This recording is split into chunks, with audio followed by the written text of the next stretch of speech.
Salam, xoş gördük. Yenidən sizin həmişə olduğu kimi mənəm həkim, psixoterapevt, yalan və bədən dili üzrə ekspert Elnay Rəhimov-Tambovski. Qadın və kişi sevgili evlilik münasibətlərində aşırı qısqanclığın faydaları və ona görə ödənilən bədəllər hansılardır?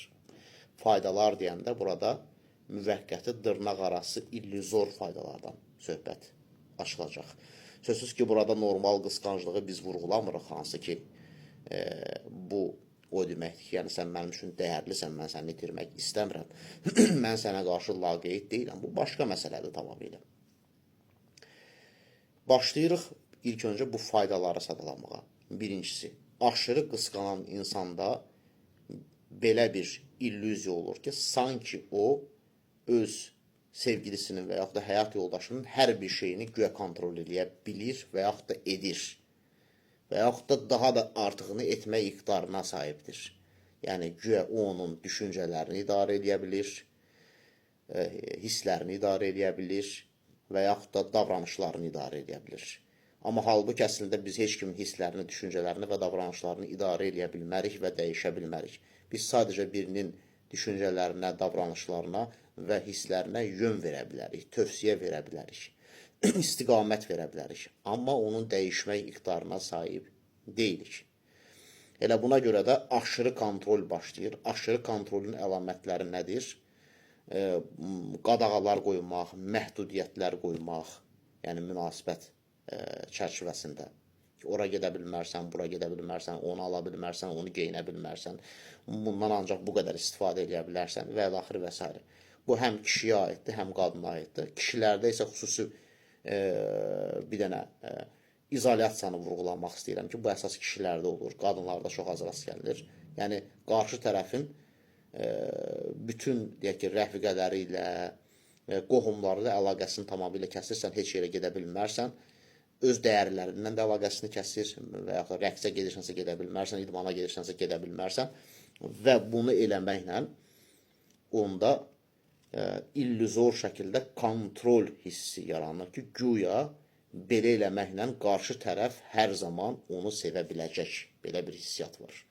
İkinci punktda elə bundan gəlir ki, bu aşırı qısqanan adama saxta təhlükəsizlik hissi verir.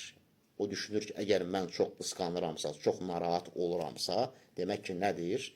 Hər şey okeydir, yaxşıdır. Üçüncüsü, bu daha çox qadınlarda rast gəlinir. Qısqanclıq krizinə girən qadın o dərəcədə hay-küy, şüvən qaldırır ki, qarşı tərəf artıq bezir, istəyir ki, ona jest eləsin.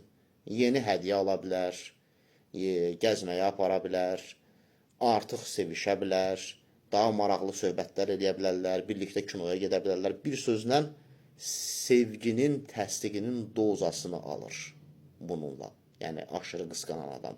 Onunla da biraz rahatlayır, əmin olur ki, hə, deməli, məni sevir. Sevməsəydi, bütün bunları eləməzdi. Amma halbuki bu da illüziyadır. O adam bezədə bilər. O fakt deyil ki, bütün bunları eləyirsə, demək ki, sevir. Unutmaq lazım deyir ki, yəni bir kişi fahişəyə də pul xərcləyə bilər. Amma bu onu sevirəm anlamına gəlmir. Amma aşırı qısqanan adamda bu, deyək ki, müəyyən bir porsiya sevgi təsdiqinin dozasını almaqdır. Dördüncüsü, aşırı qısqanan adam özünə qarşı, belə deyək ki, aşırı diqqət çəkməklə də məşğuldur. Məsələn, deyir ki, bax, sənə görə qısqanıram, bu qədər narahat oluram, mənim qaydıma qalmalısan. İstədiklərimi heç olmasa eləməlisən ki, ən azından sənin mənə elədiklərinə görə mən səni neyniyim? Bağışlayım.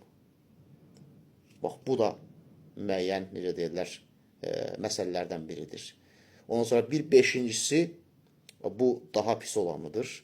Yəni, aşırı qısqanan insan təbii ki, duyğularını da kontrol edə bilmir. Məsələn, vurur, dağıdır, tərbiyəsiz söyüşlər də söyə bilər.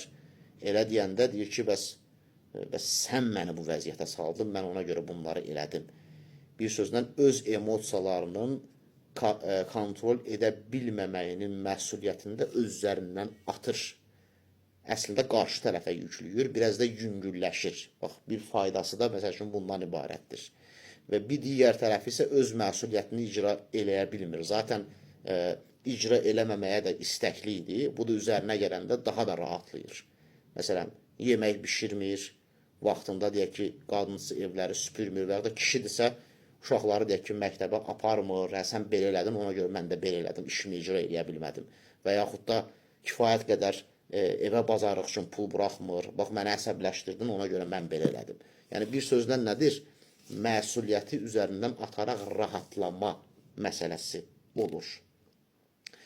Bir növbəti bənd adrenalindir. Bu da qadınlarda daha çox olur. Yəni, aşırı qısqanclıq hissi yaşayan qadınlar,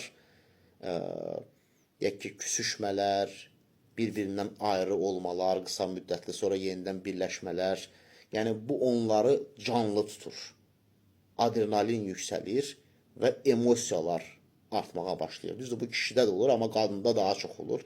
Yəni, bu o deməkdir ki, o dopamini və endorfini, kortizolu növbələşdirərək, yaşayaraq həyatlarına bir anlamda macəra qatırlar. Məsələn, deyək ki, aşırı qısqanclıq olur, dava qırğın olur, ayrılırlar. Bir müddət kortizol hormonu sintez olunur. Narahat olur, görəsən məni tərk edəcək, tərk eləməyəcək, görəsən məni sevir, sevmir, nə vaxt gələcək. Hətta dəli olmaq dərəcəsinə çatır. Birdən-birə barışma gələndə gül alır, gəlir və yaxud da kişi və yaxud da qadın bir jest edir, mesaj yazır. Onda rahatlama başlayır. Beta endorfin hormonu sintez olunur ki, bu da narkotik tərkiblidir. Və insanı neyinir? Rahatladır. Yəni, insan başlayır bu beta endorfindən asılı vəziyyətə düşməyə. Və nəticədə emosional yelləncəkdən də asılı vəziyyətə düşür. Yəni, bu bir növ ona, deyək ki, nevrotik zərərli sevgi asıllıq verir, amma bir növ isə bu onu canlı tutur. Yəni, sevgisini daha da macəralı edir. Təbii ki, bu aşırı qısqanclıq yaşayan adamlara aiddir. Görürsünüz, bu da önəmli məsələlərdən biridir. Sonra bir növbəti bənd, aşırı qısqanclıq yaşayan insan həyatının anlamına boş şeyi qoyur ki, bəs mənim üçün sevgi müqəddəs bir şeydir. Bütün məqsədim bu sevgini neynəməkdir? Qoruyub saxlamaqdır. Bu mənim missiyamdır. Mənim məqsədim aləmə, aləmin rifahı, xoşbəxtliyi naminə bu sevgini qoruyub saxlamaqdır. Yəni, bu aşırı qısqanclıq yaşayan insanın həyatının anlamına çevrilir. Bu daha çox kişilərdə olur. O ki, deyirlər, kişilər nəyə görə boşanmır? Bu boyda zülm eləməklərinə rağmen, kənarda gəzməklərinə rağmen və yaxud da öz məsuliyyətlərini icra eləməməklərinə rağmen, qadını görmək istəməməklərinə rağmen bu kişidə daha çox rast gəlinən faydadır. Təbii ki, bu adını çəkdiklərim qısqanclıqdan əldə olunan saxta faydalardır, müvəqqəti faydalardır. Lakin bədəllərinə gəlinində baxaq. Bədəli odur ki, aşırı qısqanclıq yaşayan bir insan artıq münasibətlərində olan real problemləri görə bilmir, çünki duyğuları ilə hərəkət edir. Hər bir, əgər iki tərəfdə də varsa və yaxud da tək tərəfli qısqanclıq varsa, orada manipulyasiyalar başlanır.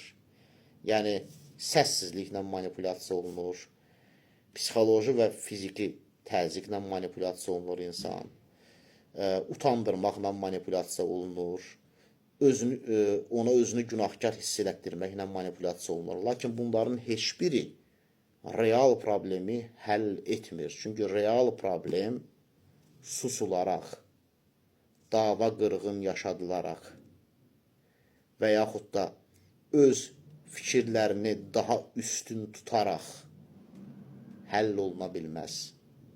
Ancaq və ancaq konstruktiv danışıqla real problem həll ola bilər. Və bunun nəticəsində nədir? Münasibətlər korlanır. Və ikinci əsas fəsadda qısqanclığa məruz qalan adam axırda bundan bezir, ya evə gec gəlir, əgər kişidirsə, ya da tamamilə münasibəti bitirir, doğrudan da xəyanət edir. Və onun partnyoru artıq deyir ki, bax, görürsən, bax, mən dediyim düz çıxdı deməli. Demək ki, elə bu elə xəyanət eləyirmiş mənə. Halbuki bəlkə də eləmirmiş. Bəlkə də. Amma bu davranışlar onu xəyanətə itələyir. Diqqətinizə görə minnətdaram. Sağ olun.